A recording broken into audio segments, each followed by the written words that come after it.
اسلام آباد جمعیت علماء اسلام فے نے حکومت کو 8 دسمبر تک کی ڈیڈ لائن دے دی اور کہا بل منظور نہ کیا گیا تو اسلام آباد کا رخ کریں گے۔ تفصیلات کے مطابق جمعیت علماء اسلام کے مرکزی جنرل سیکرٹری مولانا عبدالغفور حیدری نے بیان میں کہا کہ حکومت کو دینی مدارس کا بل منظور کرنا ہوگا۔ 8 دسمبر تک بل منظور نہ کیا گیا تو اسلام آباد کا رخ کریں گے۔ عبدالغفور حیدری کا کہنا تھا کہ ہم مذہبی لوگ ہیں، نہیں چاہتے اسلام آباد کی طرف مارچ کیا جائے، ملک بھی اس چیز کا متحمل نہیں، بل منظور کر کے روکا گیا، یہ بدنیتی ہے۔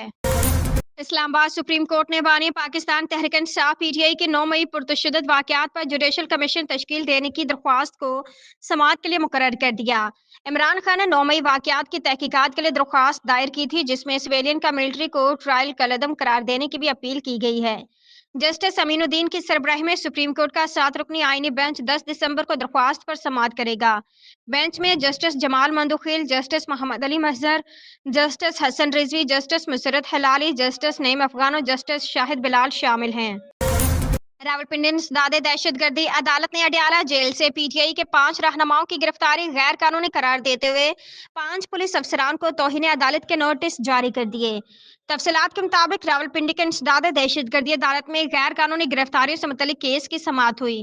انسداد دہشت گردی کی خصوصی عدالت کے جج امجد علی شاہ نے سماعت کی۔ عدالت نے 5 پی ٹی آئی رہنماؤں کی گرفتاری کو غیر قانونی قرار دے دیا۔ پاکستان کو 2017 میں چیمپئنز ٹرافی کا ٹائٹل جتوانے والے سابق کپتان سرفراز احمد نے ریٹائرمنٹ کا اشارہ دے دیا۔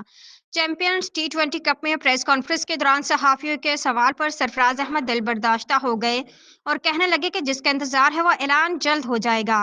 سرفراز احمد نے کہا کہ کھیلنے سے متعلق کہنے کو اب کچھ نہیں رہا ہے۔ پاکستان کرکٹ ٹیم کے سابق کپتان سرفراز احمد نے ICC کے 2 کپ اپنی قیادت میں پاکستان کو جتوائے ہیں۔ اس سے قبل سابق ویسٹ انڈین کپتان کلائیو لائڈ اور آسٹریلین قائد رکی پونٹنگ کو یہ اعزاز حاصل تھا کہ انہوں نے 2 ICC ٹرافیاں اپنے اپنے ملکوں کے لیے اٹھائیں۔